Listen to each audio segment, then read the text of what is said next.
A homeless teen carries a blind alien girl through the city to heal her, unaware she's the daughter of a powerful mob boss.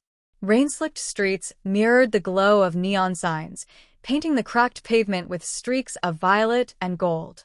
In that cold, indifferent city, 17-year-old Jax crouched beneath a rusted fire escape.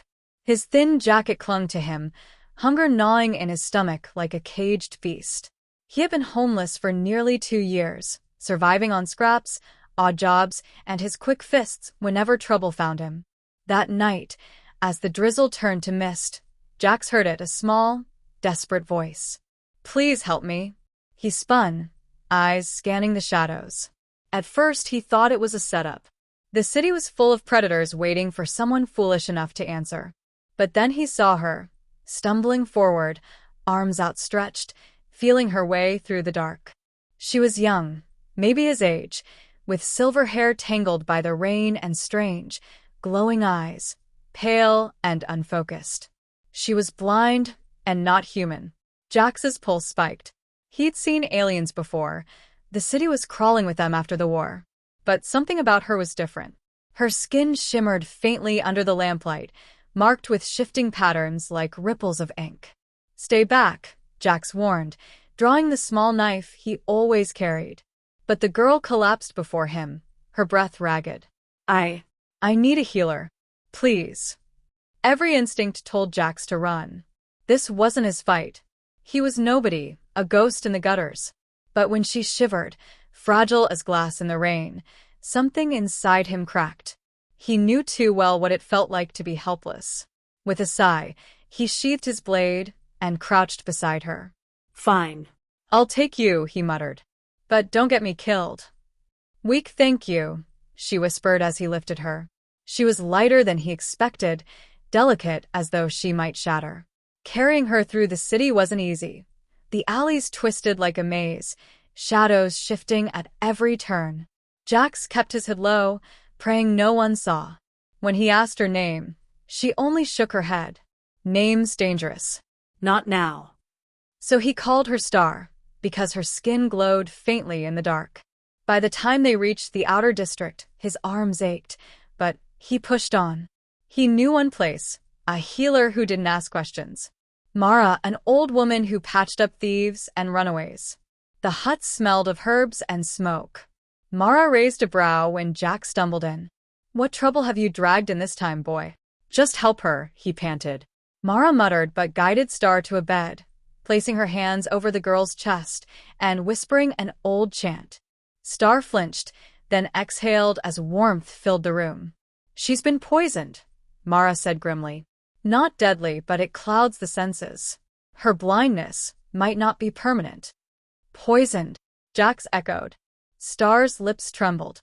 "They were hunting me," she whispered. I saw too much." Jax frowned, but Mara's sharp glance silenced him. "She needs rest. Fetch water." Hours later, Jax sat outside as the rain faded, leaving the streets glistening. His thoughts raced. Who was hunting her? Why did she matter so much? The answer came sooner than he expected. Engines roared. Black hovercars glided into the street, sleek, silent, and dangerous. Men in dark suits stepped out, eyes sharp as knives. Mobsters. Jax ducked into the shadows, his heart hammering. He recognized the serpent insignia, the mark of the city's most feared syndicate. Whoever Star was, she had them on her trail. The men went straight for Mara's hut. One barked orders in a harsh tongue, another kicked down the door. Without thinking, Jax slipped around back.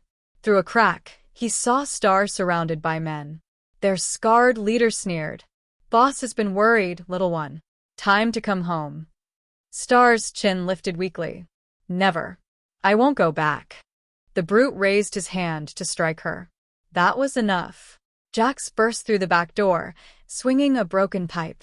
It struck the man's wrist with a crack. "Run," he shouted. Star hesitated only for a heartbeat before scrambling toward him. Jax grabbed her hand and pulled her into the alley, weaving through the labyrinth as shouts echoed behind them. They ran until their lungs burned, until the city lights faded to darkness. Jax finally eased her against a wall. Why the hell are they after you? Her blind eyes shimmered faintly. Because I'm their boss's daughter. Jax froze. What? They kept me hidden. But I overheard things, murders, betrayals, secrets. When I tried to flee, they blinded me so I'd never find my way. But I did. And you carried me.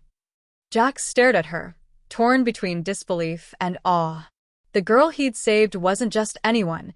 She was the heir to the most ruthless syndicate in the city. I should have left you, he muttered, though it hurt to say it. But you didn't, she whispered. Because you're not like them. Sirens wailed in the distance. The mob wouldn't stop. Jax knew he had two choices, walk away, or risk everything to protect her. He thought of the years he'd spent invisible, forgotten. For once, someone needed him, trusted him. He reached for her hand. Come on. I know a place they'll never find us. Star's fingers tightened around his. Together, they slipped into the shadows. Jax realized his life had just changed forever. He wasn't just a homeless teen anymore. He was the protector of a blind alien girl whose bloodline carried danger and power beyond belief. And for the first time, he didn't feel alone. Sirens echoed faintly through the maze of streets, but Jax barely heard them over his racing heartbeat. The mob would never give up. They'd search every alley until they dragged her back in chains. Star turned toward him, her glowing eyes soft. You don't have to stay, she whispered. If you run now, they'll forget you. They only want me. Jax's fists clenched. All his life, he'd been unseen, surviving while no one cared if he lived or died. But now, someone held on to him like he mattered, and he couldn't let go. They'll have to kill me first, he said quietly. Her trembling hand found his, warm with trust. Then we fight together. The night closed in, thick with silence between sirens.